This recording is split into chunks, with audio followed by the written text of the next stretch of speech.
Hello everyone, welcome to Panisha Tutor. In this video, we are going to discuss one of the very important topic of UGC NET paper 1, that is Indian logic.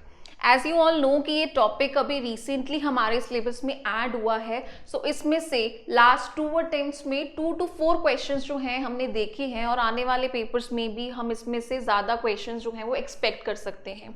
So in this video I am going to discuss one of the very important part of Indian logic, that is pramana, और इसके जो last year के previous questions हैं, important expected MCQs हैं, हम वो discuss करेंगे. Before discussing our questions हम एक बार बात कर लेते हैं कि प्रमाण क्या होते हैं. सो प्रमाण बेसिकली रेफर्स टू जो भी प्रूफ आपको मिलते हैं, जो भी एविडेंसेस हैं जिसके बेसिस पे आप लोग नॉलेज गेन करते हो. ठीक है, तो pramana refers to various means of knowledge, various sources of knowledge जो आपको नॉलेज मिल रही है डिफरेंट सोर्सेस से. ठीक है, आप अपने घर में बैठे हो तो आपको टीवी से नॉलेज मिल रही है, आपको अपने पेरेंट्स से नॉलेज मिल रही है, आप खुद जो है एक्सपीरियंस करके नॉलेज गेन कर रहे हो, आपको अपने फ्रेंड्स कुछ बता रहे हैं. तो ये सारे सोर्सेज हैं और इन्हीं सोर्सेज को हम बोलते हैं प्रमाण.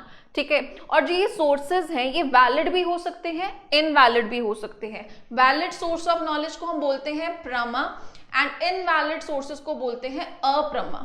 सो प्रमाण बेसिकली हमारे होते हैं 6 टाइप्स की, यानी कि यू हैव 6 सोर्सेज और मीन्स ऑफ नॉलेज जहां से आप अपनी नॉलेज, अपने लॉजिक जो हैं वो लगाते हो, किसी के बेसिस पे आप एक कंक्लूजन पे पहुंचते हो. तो सबसे पहले है हमारा प्रत्यक्ष.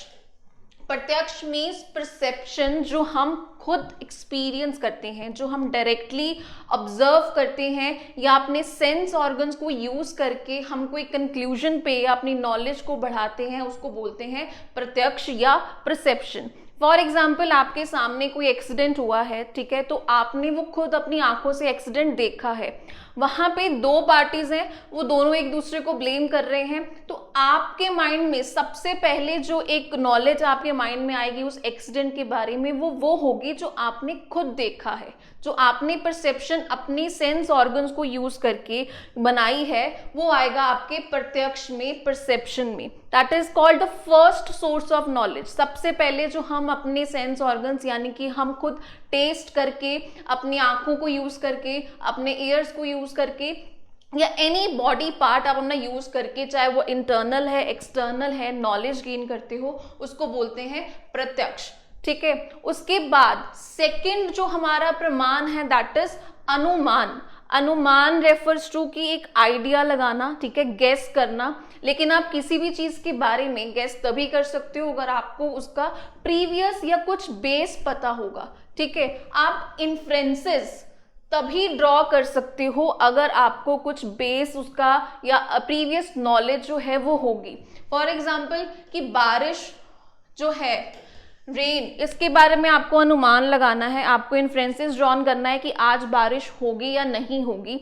सो आप ये ऐसे ही नहीं लगा सकते हो जब तक कि आपको क्लाउड्स के बारे में या आपको सन के बारे में या आपको वेदर के बारे में नॉलेज ना हो. ये प्रीवियस नॉलेज आपको अगर होगी तभी आप दूसरी कोई नॉलेज जो है, दूसरा कोई कंक्लूजन जो है वो लगा सकते हो. सो अनुमान रेफर्स टू डिराइव्ड नॉलेज, या कह सकते हैं कि एक नॉलेज से दूसरी नॉलेज तक पहुंचना, उसको बोलते हैं अनुमान, यानी कि इन्फ्रेंस लगाना. ठीक है, उसके बाद आता है हमारा थर्ड, दैट इज उपमान. उपमान मीन्स कंपैरिजन. जब आप किसी ऑब्जेक्ट या किसी पर्सन की सिमिलैरिटीज के बेसिस पे एक नए कंक्लूजन पे पहुंचते हो, उसको बोलते हैं उपमान. मीन्स आपको नई नॉलेज मिल रही है, लेकिन वो नॉलेज कैसे मिल रही है, आपने अपने प्रीवियस किसी एक्सपीरियंस या किसी भी इंसिडेंट, ऑब्जेक्ट को कंपेयर किया है किसी के साथ. जैसे कि आपने किसी छोटे बच्चे को बताया है कि ये 4 लेग एनिमल है, इसको हम डॉग बोलते हैं, तो उसके माइंड में ये एक पिक्चर बन जाएगी. उसके बाद जब भी वो किसी 4 लेग एनिमल को देखेगा, वो उसके फीचर्स, उसके जो बॉडी है वो डॉग की बॉडी के साथ कंपेयर करेगा और उसके माइंड में यही आएगा कि ये शायद डॉग जैसा दिखने वाला एनिमल है, क्योंकि वहां पे हम लोग सिमिलैरिटीज को कंपेयर करते हैं और कंक्लूजन पे पहुंचते हैं. तो जब हम ऐसे नॉलेज जो है वो डिराइव करते हैं, उसको बोलते हैं उपमान.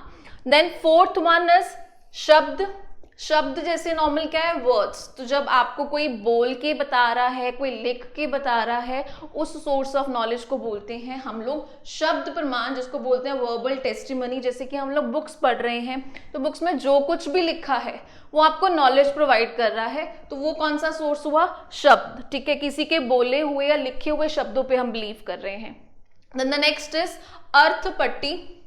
अर्थपट्टी मीन्स प्रजम्पशंस लगाना। ठीक है, हम लोग अज्यूम करेंगे, हम लोग जो है सर्कमस्टांसेस या सिचुएशन के बेसिस पे आइडियाज लगा के कंक्लूजन पे पहुंचेंगे जिसका कोई बेस नहीं है। फॉर एग्जाम्पल, जैसे आप कह रहे हो कि जो बच्चे हैं जो सुबह देर से उठते हैं वो अपने लाइफ में कुछ नहीं कर सकते, या जो रात को लेट सोते हैं वो अपने लाइफ में कुछ नहीं कर सकते, लेकिन इसका कोई बेस नहीं है। ये सिर्फ अपने हमारे आइडियाज है, प्रिजम्पशंस हैं जो हमने अपने बेसिस पे लगाई हैं। हो सकता है कि कोई बच्चा जो है वो रात को बैठ के पढ़ रहा हो, ठीक है, ये भी असम्पशन हो सकती है। तो जब आप अपने हिसाब से सिचुएशन को या सर्कमस्टांसेस को एनालाइज करके कुछ नॉलेज या कंक्लूजन पे पहुंचते हो, उसको बोलते हैं अर्थपट्टी। और ये एक तरह से इनवैलिड सोर्स है क्योंकि इसमें हमने जो कंक्लूजन्स ड्रॉ कर रहे हैं उसका कोई बेस नहीं है। And the last one is anupalabdhi. अनुपलब्धि का मतलब क्या है, उपलब्ध ना होना। तो जब आपको कोई इंफॉर्मेशन पूरी मिलती नहीं है या कुछ मिसिंग होता है और आप उस मिसिंग फैक्ट की वजह से नेगेटिव कंक्लूजन्स ड्रॉ करते हो, उसको बोलते हैं अनुपलब्धि। फॉर एग्जाम्पल, आप अपने फ्रेंड से मिलने गए हो, आप 2 बार उसके घर उससे मिलने गए हो, लेकिन दोनों बार वो आपको उस घर पे नहीं मिला। ठीक है, तो आपने क्या कंक्लूजन निकाला कि मेरा फ्रेंड जो है वो मुझे इग्नोर कर रहा है, वो बिजी रहता है और मुझे टाइम नहीं देता है। आपने ये जानने की कोशिश नहीं करी कि वो कहाँ था, क्या कर रहा था और मुझसे क्यों नहीं मिल रहा। आपने जो देखा उस मिसिंग इनकम्प्लीट नॉलेज से आपने अपना कंक्लूजन बना लिया और आपने नेगेटिव कंक्लूजन बनाया और उसको बोलते हैं अनुपलब्धि। और ये भी इनवैलिड है क्योंकि आप हमेशा नेगेटिव चीजों को देख के नेगेटिव कंक्लूजन पे पहुंचते हो। आपने सुना होगा that incomplete information is dangerous. ठीक है, जब भी आपको पूरी बात या सच नहीं पता होता है वो झूठ से भी ज्यादा डेंजरस होता है। तो ये वो वाली सोर्स है हमारी। सो इसलिए ये 6 सोर्सेज या 6 प्रमाण से हमें जो है नॉलेज मिलती है। ठीक है, हमारे जो इंडियन फिलोसफिकल स्कूल है उसके अकॉर्डिंग ये 6 सोर्सेज हमारे पास हैं। सो इसी के रिलेटेड हम कुछ क्वेश्चंस डिस्कस करते हैं। जैसे first question is that which of the following have not been identified as the correct form of 6 pramana. आपको यहाँ पे प्रमाण दिए हुए हैं, हिंदी में दिए हैं और उसके सामने उसका इंग्लिश मीनिंग लिखा हुआ है। सो प्रत्यक्ष का परसेप्शन था, ये भी ठीक है। देन अनुमान का इन्फ्रेंस था, ये भी ठीक है। उपमान का कंपैरिजन या एनालॉजी करना, ये भी ठीक है। देन अर्थपट्टी का हमें दिया है इम्प्लीकेशन, यानी कि हम लोग इम्प्लाइड इंफॉर्मेशन निकालते हैं, ये भी ठीक है। अनुपलब्धि का हमें दिया है एप्रीहेंशन, जबकि यहाँ पे होता है नॉन एप्रीहेंशन, यानी कि आप नेगेटिव चीजें निकालते हो, नेगेटिव कंक्लूजन निकालते हो फ्रॉम इनकम्प्लीट इंफॉर्मेशन, तो ये गलत है। देन शब्द का लिखा है नॉन वर्बल, तो ये भी गलत है क्योंकि उसका होता है वर्बल टेस्टिमनी। सो हमारा आंसर क्या हुआ 5 and 6, बिकॉज उसके जो मीनिंग्स हैं वो गलत लिखे हुए हैं। सो अगर आपने इंडियन लॉजिक या प्रमाण के बारे में पढ़ लिया है, आई रिक्वेस्ट यू कि आप इस वीडियो को पॉज करके देखो, पहले क्वेश्चन एक बार पढ़ लो, फिर उसके बाद खुद उसका आंसर दो एंड देन आप प्ले करके उसको अपने आंसर्स को चेक करो। ठीक है, इससे आपकी भी रिविजन जो है वो जल्दी हो जाएगी। Then moving on to the next question that कि Devdutt is fat and he does not eat during the day, therefore he is eating during the night। हमें देवदत्त के बारे में स्टेटमेंट दी हुई है कि वो रात को नहीं सोता है and therefore he is eating during the night। तो ये कौन सा प्रमाण है या कौन सा इंडियन लॉजिक इसमें इन्वॉल्व है?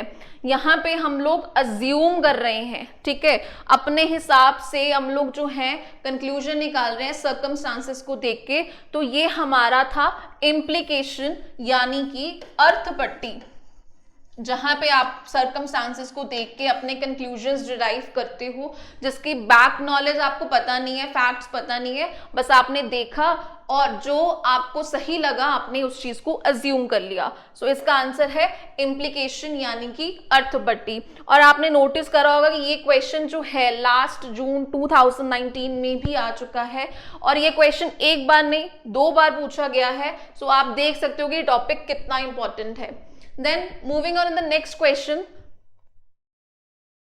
that is which of the following is not true about प्रत्यक्ष?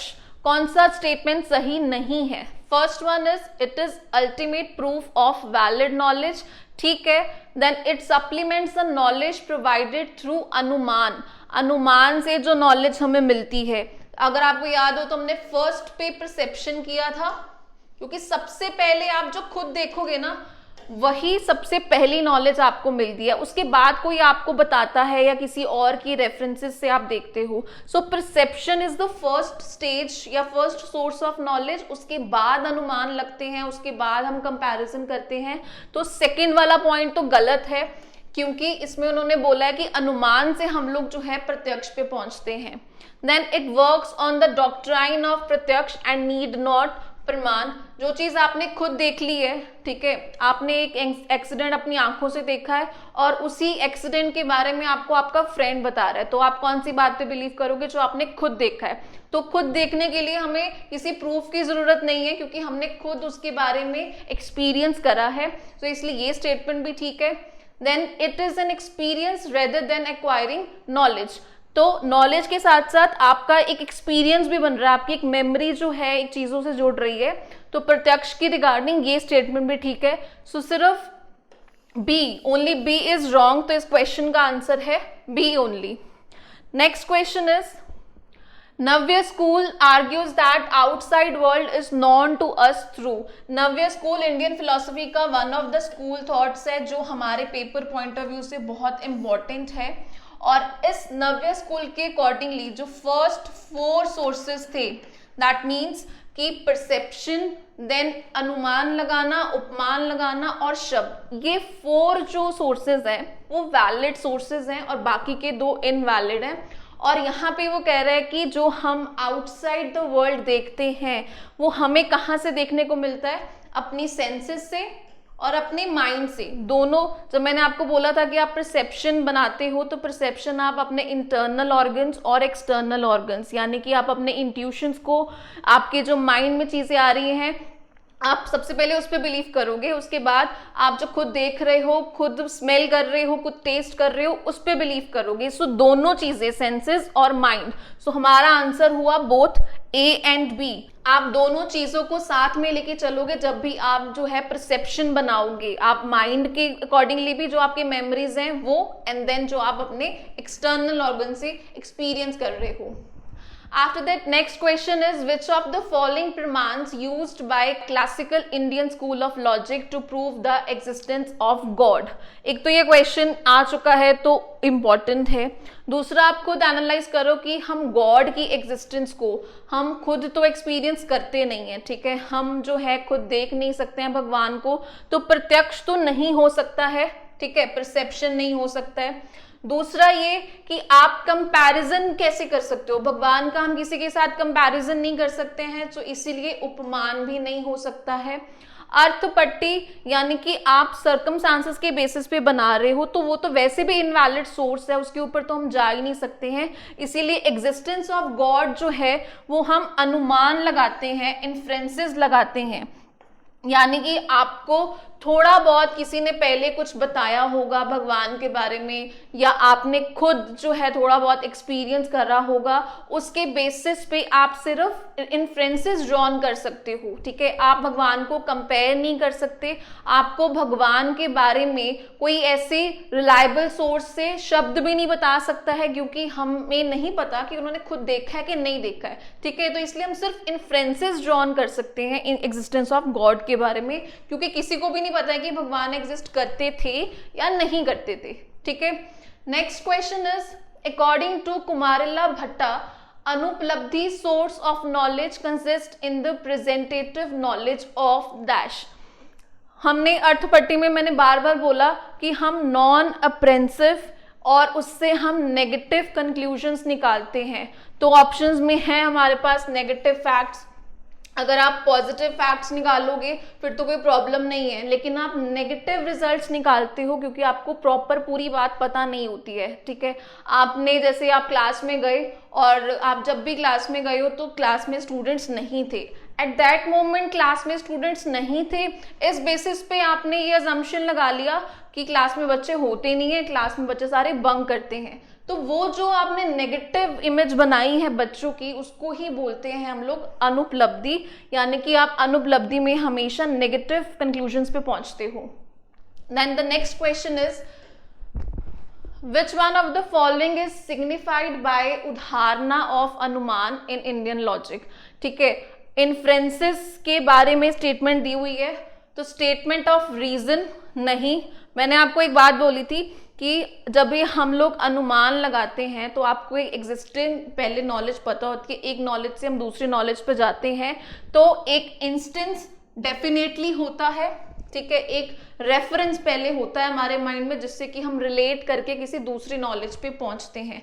अगर हमें कभी डॉग के बारे में पता ही नहीं होगा तो हम किसी भी डॉग की कैटेगरी के बारे में या डॉग के फीचर्स के बारे में पढ़ नहीं सकते हैं। अगर हमें फ्रूट्स के बारे में ही नहीं पता होगा तो हम लोग फ्रूट्स के आगे कुछ भी फंक्शंस हैं जो उनके बेनिफिट्स हैं वो भी नहीं पता चल सकते। सो आपको एक बेस पता होगा, उसके बेसिस पे ही आप इन्फ्रेंसेस ड्रॉन करते हो और वो ऐसे इन्फ्रेंसेस हैं जो यूनिवर्सली एप्लीकेबल होंगे, यानी कि जो कंक्लूजन्स हर जगह पे एक्सेप्ट हो सकते हैं उसी को ही हम बोलते हैं अनुमान लगाना, यानी कि इन्फ्रेंसेस लगाना। हमने इसमें कुछ प्रूव नहीं करना है, हमने कोई कंक्लूजन प्रूव नहीं करने हैं, हम सिर्फ एक नॉलेज से दूसरी नॉलेज पे पहुंच रहे हैं जो यूनिवर्सली एक्सेप्टेड होगी। That's why answer is D, universal proposition along with an instance. Next question is, according to Indian logic, there is single reliable source of knowledge. Indian logic के हिसाब से एक ही रिलायबल सोर्स है। ठीक है, अगर आप खुद भी देखो बाकी सारे सोर्सेज में हम किसी ना किसी के ऊपर डिपेंडेंट थे। हम या तो किसी फ्रेंड के बताई हुई नॉलेज पे, या हम सर्कमस्टांसेस पे, या हम किसी के साथ कंपेयर कर रहे थे। सबसे पहले हमें नॉलेज मिल रही थी प्रत्यक्ष से, परसेप्शन से, क्योंकि हमने देखा था। ठीक है, हमने खुद एक्सपीरियंस करा था। फॉर एग्जाम्पल, आपको कोई रेस्टोरेंट का फीडबैक देना है, ठीक है, आपके फ्रेंड्स बोल रहे हैं कि वहाँ पे खाना बहुत अच्छा है, वहाँ पे बहुत अच्छी क्वालिटी का फूड मिलता है, बट वो नॉलेज सही है या नहीं है ये तब तक आपको नहीं पता चलेगा जब तक आप खुद जाके वहाँ पे खाना खा नहीं लेते हो, जब तक आप खुद एक्सपीरियंस नहीं करते हो। फर्स्ट सोर्स ऑफ नॉलेज जो है परसेप्शन, वो खुद नहीं बनाओगे तब तक आप उस बात पे ट्रस्ट नहीं कर सकते। इसीलिए सबसे ज्यादा रिलायबल सोर्स क्या है? प्रत्यक्ष। और भी सोर्सेस रिलायबल हैं, लेकिन सबसे ज्यादा रिलायबल जो ट्रस्ट वर्दी है वो हम खुद होते हैं। तो अपने अकॉर्डिंगली हमने जो सबसे पहले देखा है हम उसी पे बिलीव करेंगे। Now the next question is कि consider the following statements. A water buffalo looks something like a cow and such buffaloes are present at a certain place in the countryside. कुछ buffaloes थे, ठीक है, उसको हमने compare किया cow के साथ। When out in the countryside, he recognized that thing he is seeing is similar to a cow and therefore is a water buffalo. तो बेसिकली आपने यहाँ पे क्या करा, बफेलो और काउ को कंपेयर करा। तो सिमिलैरिटीज और कंपैरिजन वाला कौन सा था हमारा? दैट इज उपमान, क्योंकि उसमें हम किसी बेसिक फीचर्स या पर्सनालिटीज को या करेक्टरिस्टिक्स को कंपेयर करते हैं। यहाँ पे बफेलो और काउ को कंपेयर किया गया है, इसलिए the answer is upamana. Next is which of the following pramana denotes the circumstantial implication. Circumstances के बेसिस पे, तो वहां पे क्या था? अर्थपट्टी, क्योंकि हम लोग सिचुएशन के हिसाब से आंसर्स बताते हैं। Next and the last question is the term yogaja यानी कि intuitive pertains to which of the following प्रमाण्स।